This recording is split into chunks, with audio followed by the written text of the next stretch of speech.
Nah, Pancasila itu sendiri selama ini tergantung yang merawat.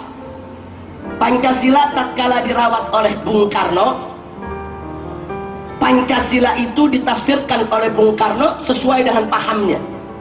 Karena Bung Karno berpaham nasakom, punya cita-cita untuk menyatukan nasionalisme, agama, dan komunis, maka Pancasila versi Soekarno mengizinkan komunis untuk hidup subur di Indonesia.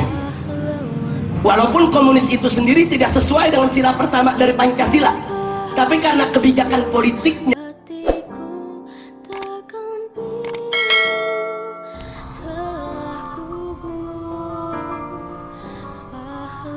Awas agenda Neo-PKI dalam rancangan undang-undang haluan ideologi Pancasila.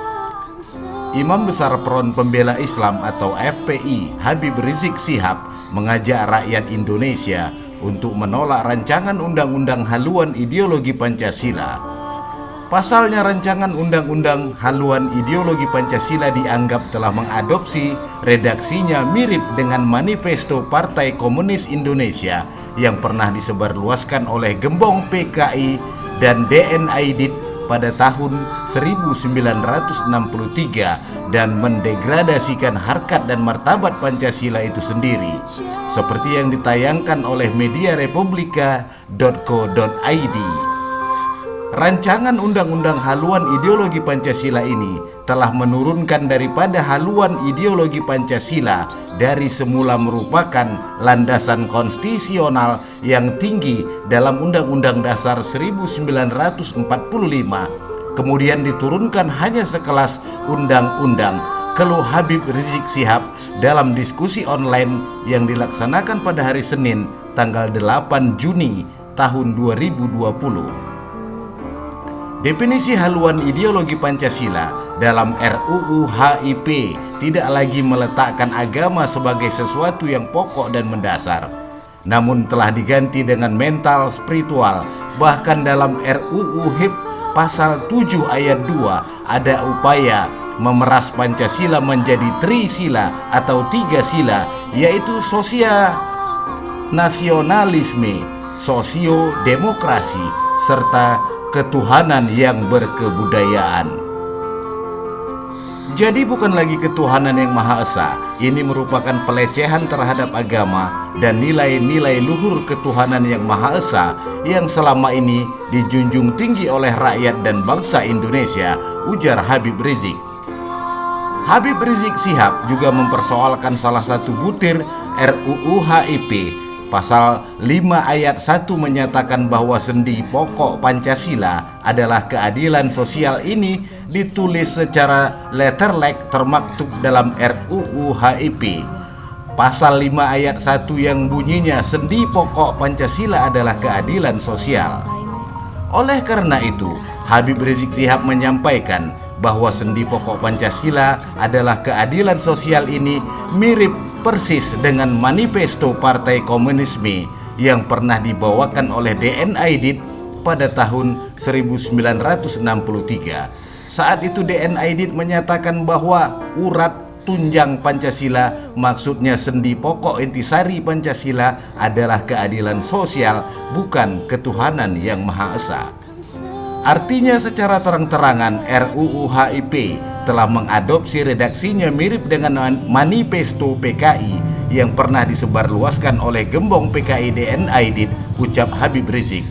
Lebih lanjut, Habib Rizik Syihab mengatakan rancangan undang-undang HIP tidak memuat TAP MPRS nomor 25 tahun 1966 yang berisi tentang pembubaran Partai Komunis Indonesia. Pernyataan sebagai organisasi terlarang di seluruh wilayah negara Republik Indonesia bagi Partai Komunis Indonesia dan larangan setiap kegiatan untuk menyebarluaskan atau mengembangkan paham atau ajaran komunis, Marxisme, Leninisme, padahal TAP MPRS tersebut merupakan konsideran.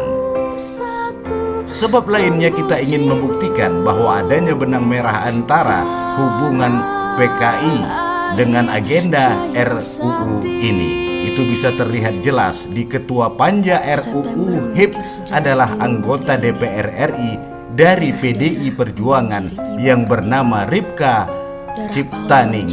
Dia patut diduga kuat bersama komplotannya di DPR RI yang memasukkan manifestasi PKI ke dalam RUU tersebut, tutur Habib Rizik Syihab.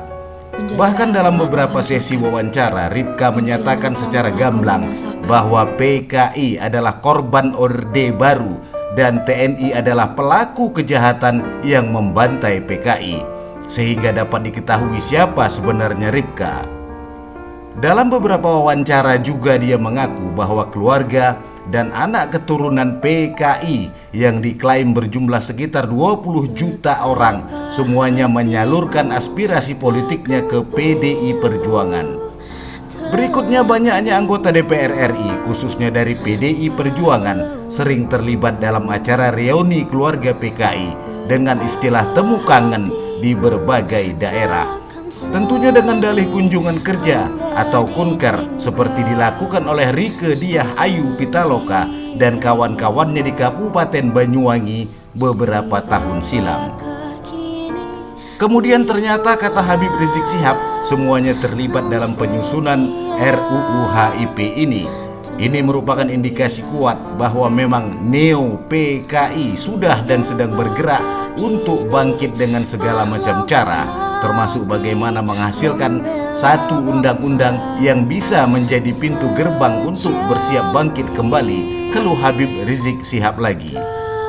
Alasan terakhir adalah sikap rezim Joko Widodo atau Jokowi dengan PDI Perjuangan sangat lunak terhadap aktivitas atau aktivis Neo PKI di Indonesia dan kebijakan membangun poros Jakarta-Beijing beserta kerjasama yang super luar biasa dengan Partai Komunis Cina atau PKC. Juga dengan sengaja dan sadar memberikan aneka ragam jabatan publik yang sangat vital kepada komplotan Neo PKI. Seperti baru-baru ini, Imam Brotoseno ingin diangkat sebagai dirut TPRI yang baru. Siapa orang itu sebenarnya? Padahal kita tahu TPRI adalah alat propaganda yang sangat efektif. Demikian tutur Habib Rizik Syihab.